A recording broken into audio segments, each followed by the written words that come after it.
ಮಧ್ಯಾಹ್ನದ ಶುಭೋದಯ. ನನ್ನ ಹೆಸರು ಸುಜನ್. ನಾನು ಆಕಾಶ್ ಇಂಟರ್ನ್ಯಾಷನಲ್ ಪಬ್ಲಿಕ್ ಶಾಲೆ 8ನೇ ತರಗತಿಯಲ್ಲಿ ಓದುತ್ತಿದ್ದೇನೆ. ನಾನು ಇಂದು ಹಿರಿಯರನ್ನು ಗೌರವಿಸುವ ಬಗ್ಗೆ ತಿಳಿಸುತ್ತೇನೆ. ಒಂದು ಕ್ಷಣ ಯೋಚಿಸಿ ನೋಡಿ. ನಾವು ಇಂದು ಶಾಲೆಗೆ ಬರುತ್ತೇವೆ, ಚೆನ್ನಾಗಿ ಓದುತ್ತೇವೆ, ಸಂತೋಷದಿಂದ ಬದುಕುತ್ತೇವೆ. ಇದಕ್ಕೆಲ್ಲ ಕಾರಣ ಯಾರು? ನಮ್ಮ ತಂದೆ ತಾಯಿ ತಮ್ಮ ಕನಸುಗಳನ್ನು ಬದಿಗಿಟ್ಟು ನಮ್ಮ ಕನಸುಗಳನ್ನು ನನಸು ಮಾಡುತ್ತಾರೆ. ನಮ್ಮ ಶಿಕ್ಷಕರು ತಮ್ಮ ಸಮಯ ಮತ್ತು ಜ್ಞಾನವನ್ನು ನೀಡಿ ನಮ್ಮ ಭವಿಷ್ಯವನ್ನು ರೂಪಿಸುತ್ತಾರೆ. ನಮ್ಮ ಅಜ್ಜ ಅಜ್ಜಿ ಅವರು ತಮ್ಮ ಅನುಭವದಿಂದ ಜೀವನದ ಪಾಠಗಳನ್ನು ಕಲಿಸುತ್ತಾರೆ.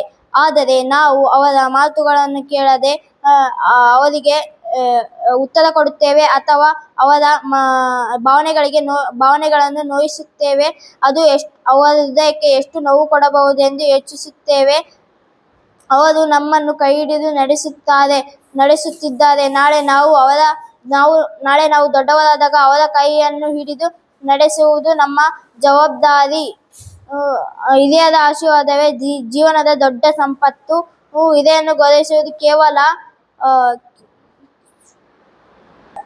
ಹಿರಿಯರನ್ನು ಗೌರವಿಸುವುದು ಕೇವಲ ಸಂಸ್ಕಾರವಲ್ಲ, ಅದು ನಮ್ಮ ಮಕ್ಕಳಿಂದ ಸಿಗುವ ನಾವು ಹಿರಿಯರಿಗೆ ಕೊಡುವ ಗೌರವವೇ ನಮ್ಮ ಮಕ್ಕಳಿಂದ ನಮಗೆ ಮರಳಿ ಸಿಗುತ್ತದೆ. ಆದ್ದರಿಂದ ಇಂದಿನಿಂದ ಪ್ರತಿಯೊಬ್ಬರು ಹಿರಿಯರೊಂದಿಗೆ ಪ್ರೀತಿಯಿಂದ ಮಾತನಾಡೋಣ, ಅವರನ್ನು ಗೌರವಿಸೋಣ, ಅವರ ಆಶೀರ್ವಾದ ಪಡೆಯೋಣ. ಹಿರಿಯರನ್ನು ಗೌರವಿಸುವ ಮನೆ ಸ್ವರ್ಗದಂತಿರುತ್ತದೆ. ಧನ್ಯವಾದಗಳು.